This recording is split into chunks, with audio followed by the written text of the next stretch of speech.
My name is Katrina Salway. I'm here for intentional damage to property, and I'm doing 3.5 years. Why did you do that? I was drinking at the time, and I never thought freedom meant that much to me until I did come in here. Shirley, what's it like to be in the state penitentiary? Oh, geez. Rotten. I hate it here. Why? Well, for one thing, it takes away part of your life. And I don't know, to me it's degrading to be locked up again, especially for the third time. And knowing that it's my drinking that brought me down here. And if I don't do something about it pretty soon, it's going to bring me down here again for good, and I will never get out. Well, how many convictions have you had in your life? 14 convictions. Now, are these all felony charges, or some of them public intox, or? No, those are just felony charges. Those are your felony charges? Yeah. How many times of those 14 was there alcohol or drugs involved? All of them.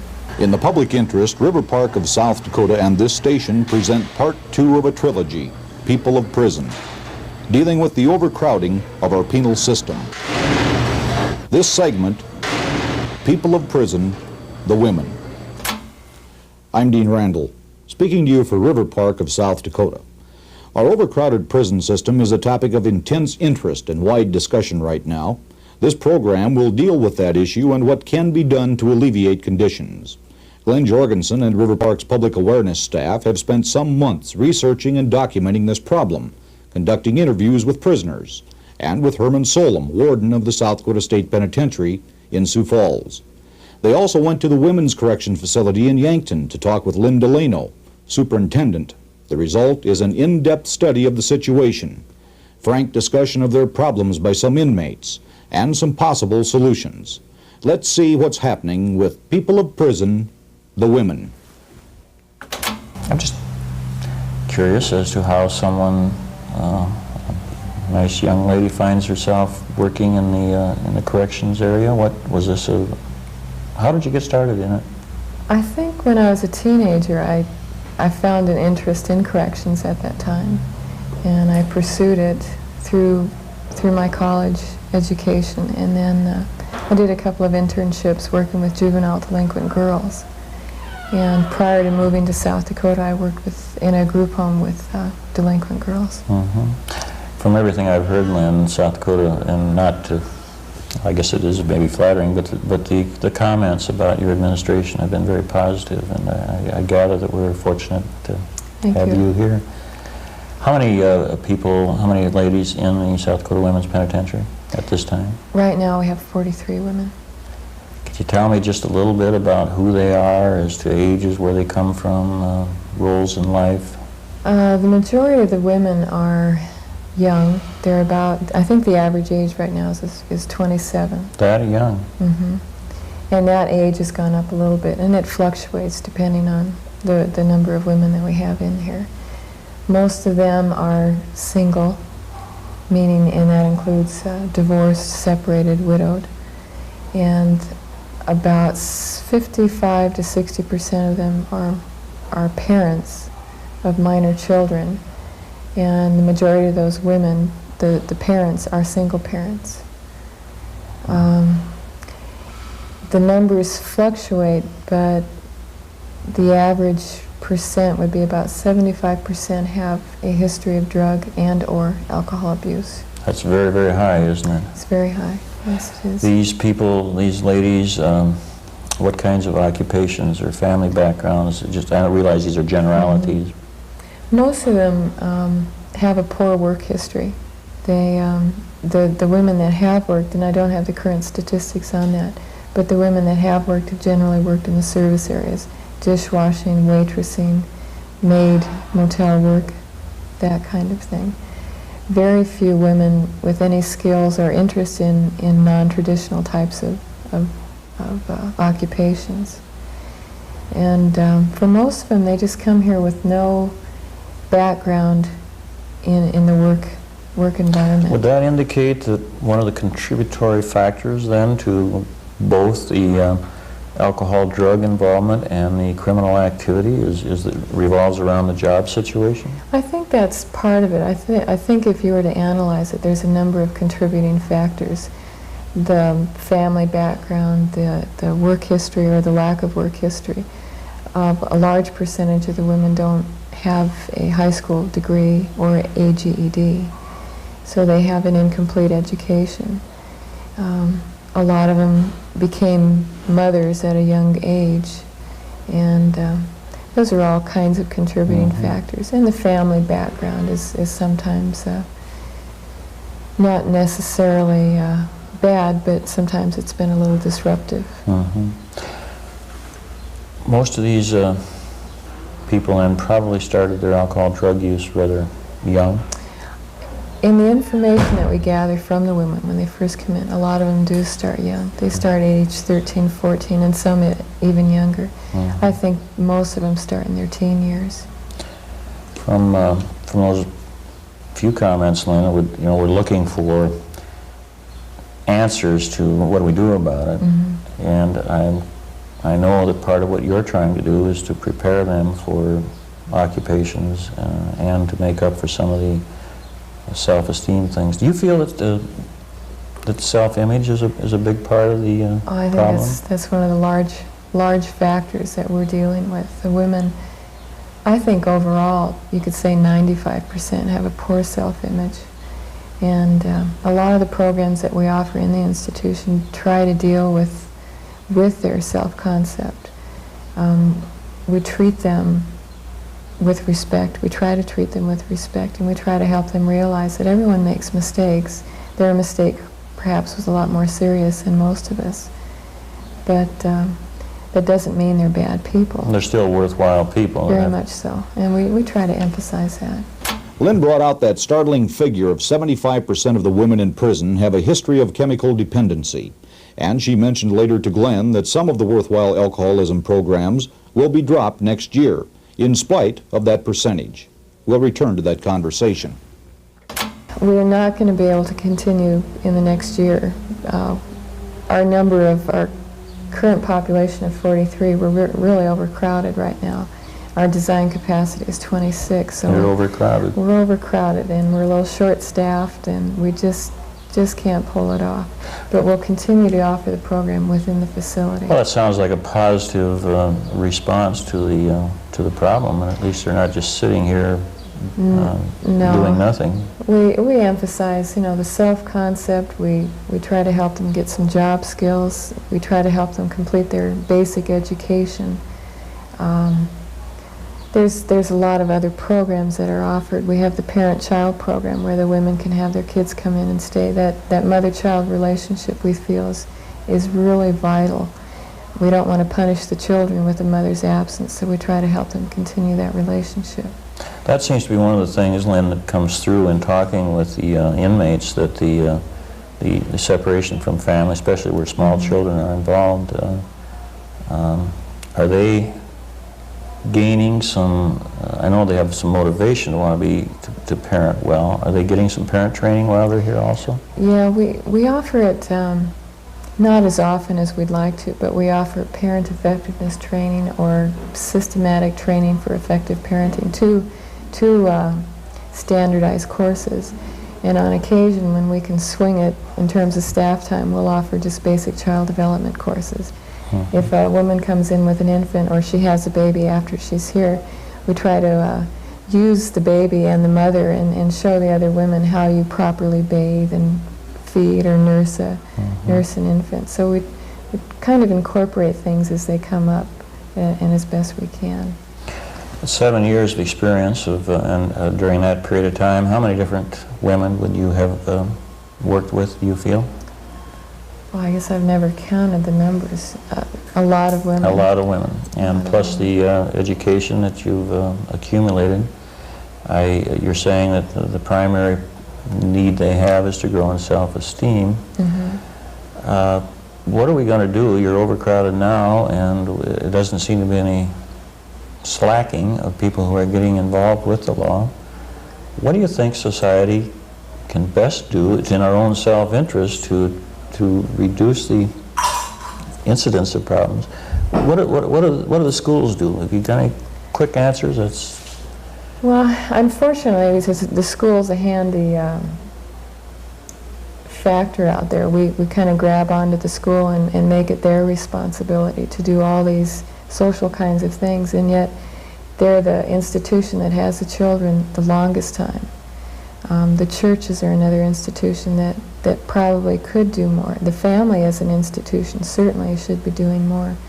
But by the time we get women at this age, and we only get them, the average sentence I think is 2 years, and we have them an average of 10 months. We can't make, we're not miracle workers, we can't change. I think the real answer in eliminating the numbers of people coming into prison has to start at a much younger age.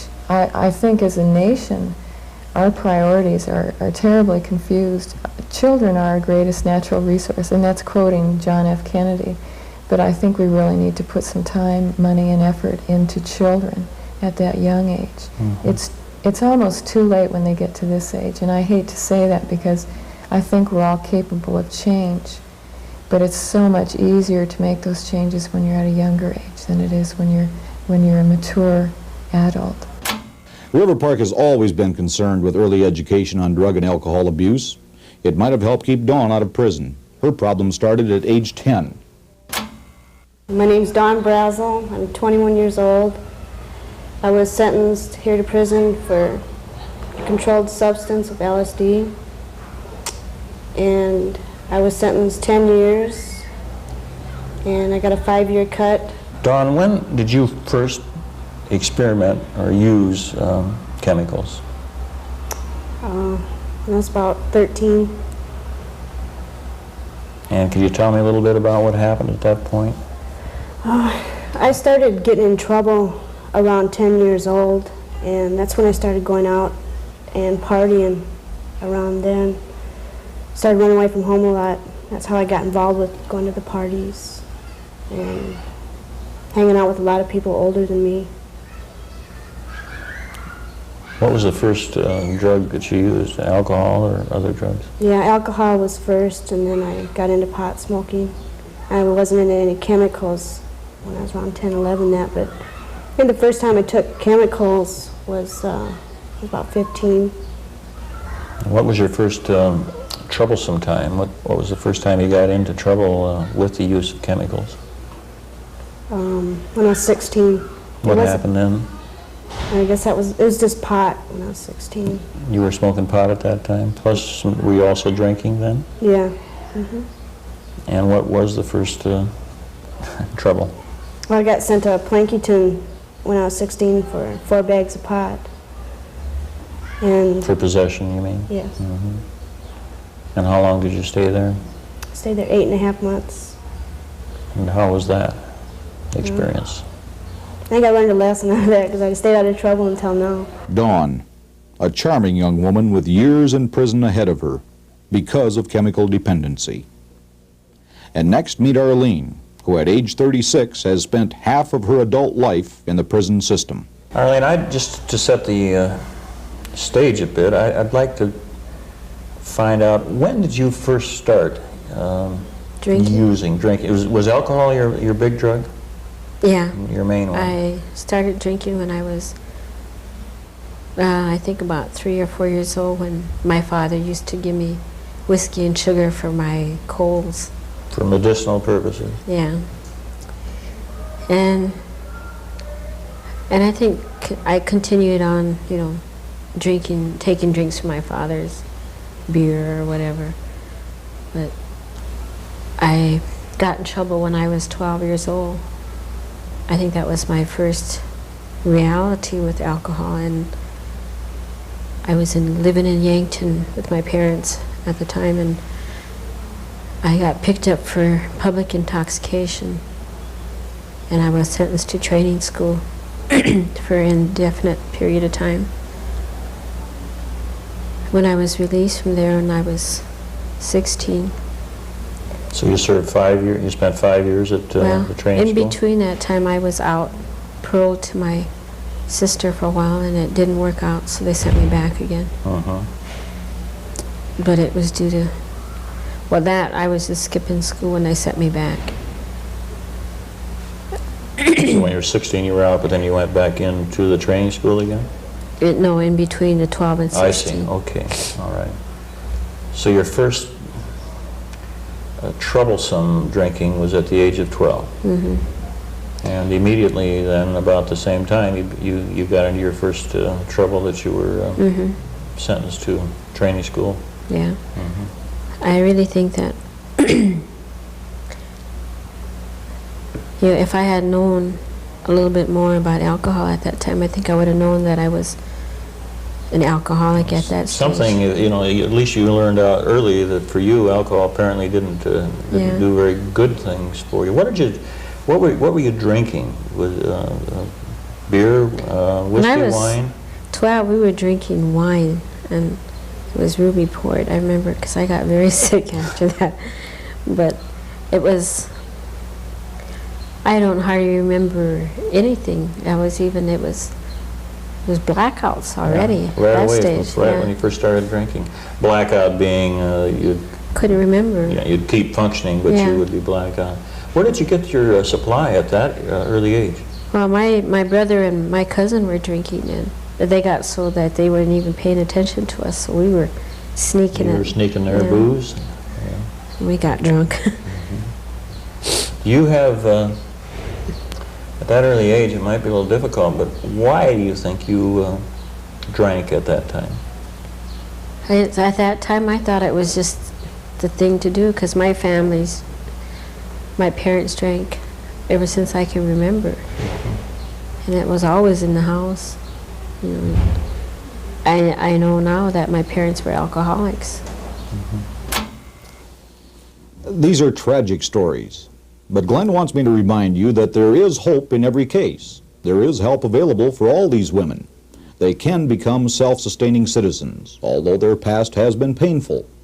Shirley, whose lifestyle resulted in her child being taken from her, shows how alcohol is filling our prisons over and over again. What role did alcohol and drugs play in your being here? Well, when I got here the last time, I looked for a job and I couldn't get one. I don't know if it's because of my record or not. And wanted money to drink on, so I swiped these checks from this one guy and cashed them. Forged his name. So alcohol, did you use other drugs or just alcohol? Just alcohol. But that was involved in your first commission of a crime. This is your second conviction, right? Yes. And the first time was for what? Mail theft. And how did that relate to alcohol use? To have money to buy alcohol. Were you drinking at the time of the act, or just to get the Not when I took the checks, but when I cashed them, I'd been drinking. And so then you were out, you got paroled on that charge, and then what happened? One of the stipulations when you're on parole is no drinking or not being around alcohol, and I did, so I come back. And I served 10 months of that sentence. And then you completed that sentence and you were out? Yes, then I was out free. And then you were out for 16 months then. 16 months. Did you stay sober in that period of time, during the period you were out, until you No. came back? No. You went back to drinking, Yes. and that resulted in the commitment of this crime, which Yes, was of what forgery. again? Forgery. Mhm. Why do you think you started using alcohol and drugs and continue to use it? What's the problems? Well, maybe why I first started drinking, because I was brought up around alcohol. My dad drank, and my aunts and uncles. And then, like I said, when we was running around when we were teenagers, everybody drank, and I drank. So you're saying what, that you just thought it was the thing to do? More or less, yes. What about when you started getting into trouble? You're an intelligent person, you realize that something Yeah, I was know going it's wrong. my downfall, I know that, and it's going to keep on being my downfall if I don't get it conquered. Surely there'll be various types of people watching the program and listening to you, from younger people to people perhaps that are in a marriage breakup or have lost their partner, or still are in a marriage and in a family that are beginning to use more and more alcohol or other drugs. I just wonder what you might advise them, as to what they should do, could do, or share the consequences of not doing something about their problem as it has resulted in your experience here. What would you tell them to do? Well, the main thing to do is, if you know you've got a problem with alcohol, there's always an alcohol, what you call a situation or place to go to. There's people you can call on the phone, and they'll come whenever you call them, no matter what time of day or night it is. And like I said, it's up to the individual if they want help and if they want to stay sober. I mean, nobody can make you do any of those things. It's up to your own self. And if you want your family and your own happiness, and you have to do something about it, because nobody else will. And then Glenn went on to talk with Katrina, age 22, whose prison record also reveals the role of alcoholism as a contributing factor. When did you first start using, and what was your big drug? Alcohol, other drugs, or what's the extent of your use? My first use was when I was 12, living on the Air Force Base, and I just started experimenting with alcohol. It was the in thing. Everybody else is doing it, so I thought, well, why not me? But, and then I started getting into amphetamines. And That's what commonly referred to as speed? Yes, and it was basically just, something to do at the time. I never thought it would become a problem. And I was going through a lot of problems with my family at the time, and with myself, my self-confidence and everything. And a lot of it, pretty soon I realized, I had a problem, but I wasn't ready to admit it. And I wasn't ready to seek help for it. And it just kept happening over the years. And it's not very good, You started using because of everybody was doing it, peer Yes. pressure, and then you continued to use it because you found that it helped you deal with some of these problems. You felt that it helped you deal with some of the problems you were having. In the beginning it did. Well, I thought it did. I could escape through that. When I was drinking or on drugs, I didn't have to think about anything else. I was feeling good, and nothing mattered at the time. Everything was just blanked out in my mind. Your basic problem was, number one, that you were having trouble with you. Yeah, with me and my family. What kind of problems were you having in the family? My parents split up when I was 12, and I was sent to live with my aunt and uncle. And I resented my mother for it a lot. And I felt like, they had let me down. And there was a communication gap right there, I couldn't talk to them. I felt like in my family you didn't show your feelings, and you just didn't let them know, how you were feeling.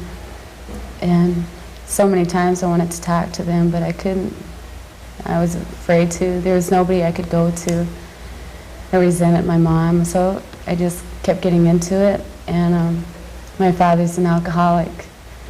And I can remember even when I was 9 years old, my mother always told me, you're going to be just like your dad, And I guess I was, I just lived right up to that standard, Did you ever get the opportunity to get any help with your alcohol and drug problem? I was busted in North Dakota as a minor for a controlled substance. And I was sent back to South Dakota and put into the state. I was a child and needed supervision. And I was sent to a group home, numerous group homes, because I just kept running. And at that time I was seeing a psychiatrist too, trying to learn a lot about myself. Even then I was still afraid to admit to a lot of things. And I went through a lot of AA programs out in Rapid, and Alateen, trying to understand why my dad was an alcoholic. And then I started fading away again. I started getting rebellious. I just kept running, and they just gave up on me. They just sent me home and said, there's nothing we can do for you. And I thought, well, maybe there's not. So I just went home and started all over again. It was just another trial again, and then I kept taking off from home, and finally I wanted to be so independent, and that, well, moving out and on my own is going to be independent, but I didn't know, all the troubles behind it. And I did move out and get on my own, but What happened to your independence? kind of lost it. Yes, Katrina lost her independence. She's now one of the many prisoners dependent on the state for food, lodging, health care, every aspect of her life. Just one of the people of prison, the women. We hope that you'll join us again soon for part 3 of River Park's miniseries, People of Prison, Their Families. Here's Glenn to tell you more about it. Thank you, Dean. This trilogy dealing with people of prison is one of the most exciting things that River Park's been involved in. It's an opportunity to bring into your home a clear picture of what's happening in our society and why. Over and over again, in almost every frank story presented, the prisoner was a repeater. One mentioned 14 convictions. And the contributing factor was alcoholism or drug abuse in every case. These aren't hardened criminals.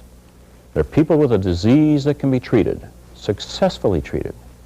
They can be returned to society as useful, productive citizens, earning their own way instead of being burdens on the taxpayers.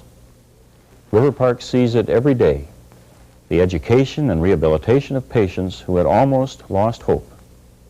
And as the patient starts getting well, the realization comes that members of his family are troubled too, as a direct result of that chemical dependency. They need education and understanding too. Dean mentioned the third segment of this series, People of Prison, Their Families.